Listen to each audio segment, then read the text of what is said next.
Bonjour. Aujourd'hui, on plonge dans une des idées les plus dingues et les plus importantes de toute la philosophie occidentale.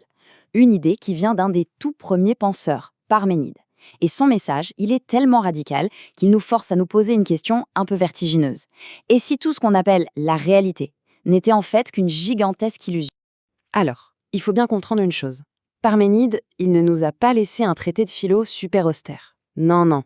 C'est un poème épique. La recherche de la connaissance, pour lui, c'est pas juste une réflexion dans son coin. C'est un véritable voyage mythique, un périple guidé par des forces divines, vers un endroit où la vérité, la vraie, va enfin être révélée. Voilà. C'est la question qui est au cœur de tout. C'est le défi que Parménide nous lance, comme ça, à travers les millénaires.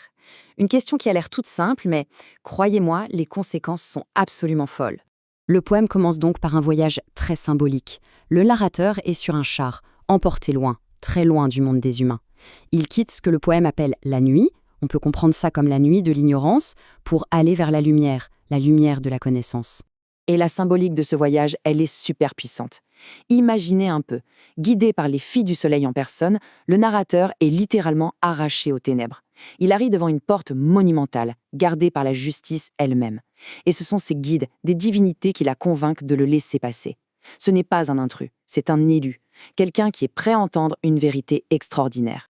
Une fois que la porte s'ouvre, une déesse l'accueille. Mais attention, elle ne lui donne pas la vérité toute cuite dans le bec. Non, elle lui présente un choix fondamental. Deux chemins qui sont en fait le carrefour de toute pensée possible. Et voilà les deux options sur la table. D'un côté, on a la voie de la vérité. Son principe est simple, presque bête. Ce qui est, est. C'est tout. On ne peut penser et parler que de ce qui est. Et de l'autre côté, il y a la voie de l'opinion. C'est la voie du non-être. Et là, la déesse est hyper claire. Ce deuxième chemin, c'est une impasse totale. On ne peut rien en savoir, rien en dire, oublier. La déesse lui dit donc de suivre la première voie. C'est le chemin de la logique pure, de la raison qui ne tremble pas. Alors, explorons ensemble ce que ça veut dire et surtout où ce raisonnement complètement fou va nous emmener. Le point de départ de tout, le voici, ce concept de l'être. Pour Parménide, l'être, c'est la seule et unique chose qui existe vraiment. Tout le reste, c'est du décor, des apparences. Si on peut penser à quelque chose, c'est que cette chose est. Parce que, comme le dit le poème, la pensée est la même chose que l'être. Ok, suivons pas à pas ce raisonnement, qui est juste implacable. La première affirmation, on ne peut penser qu'à ce qui est. À partir de là, tout le reste découle. Si on ne peut pas penser au néant, au non-être, eh bien ça veut tout simplement dire que le non-être n'existe pas. La conclusion est donc inévitable, il n'y en a pas d'autre, seul l'être existe. Point final. Bon, d'accord. Mais si l'être est tout ce qui existe, il est comment? Eh bien, la logique nous force à des conclusions assez déconcertantes. Il ne peut pas avoir été créé, parce que sinon il viendrait du non-être, et on a dit que c'était impossible. Il ne peut pas être détruit, pour la même raison. Il ne peut ni changer, ni bouger, parce que ça voudrait dire qu'il deviendrait quelque chose qu'il n'était pas avant. C'est donc un tout, unifié, éternel, parfait. Une réalité qui n'a absolument rien à voir avec ce que nos sens nous racontent. Passons maintenant au deuxième chemin, celui que la déesse nous a dit d'éviter à tout prix.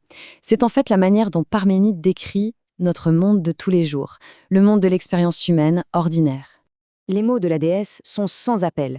Il faut se méfier de nos sens. L'habitude, l'expérience de tous les jours nous pousse à faire confiance à nos yeux, à nos oreilles, mais ce ne sont que des guides trompeurs.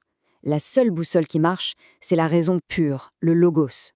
Tout ce qui fait notre monde, le changement, la naissance, la mort, le mouvement, les couleurs, tout ça, pour Parménide, c'est poubelle. Pourquoi? Parce que tout ça implique une forme de non-être. Naître, c'est passer du non-être à l'être. Changer, c'est ne plus être ce qu'on était. Pour la logique de Parménide, ce sont des contradictions, des illusions, juste un arrangement trompeur de mots. Alors, qu'est-ce qui nous reste à la fin?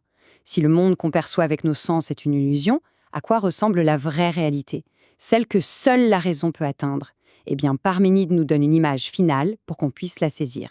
L'aboutissement de toute sa pensée, c'est cette image saisissante. La réalité, l'être, est comme la masse d'une sphère bien arrondie, partout égale du centre à la circonférence. C'est une métaphore de la perfection, de l'unité, de l'éternité, un tout complet, sans début, sans fin, parfaitement homogène et qui ne change jamais. Et paf!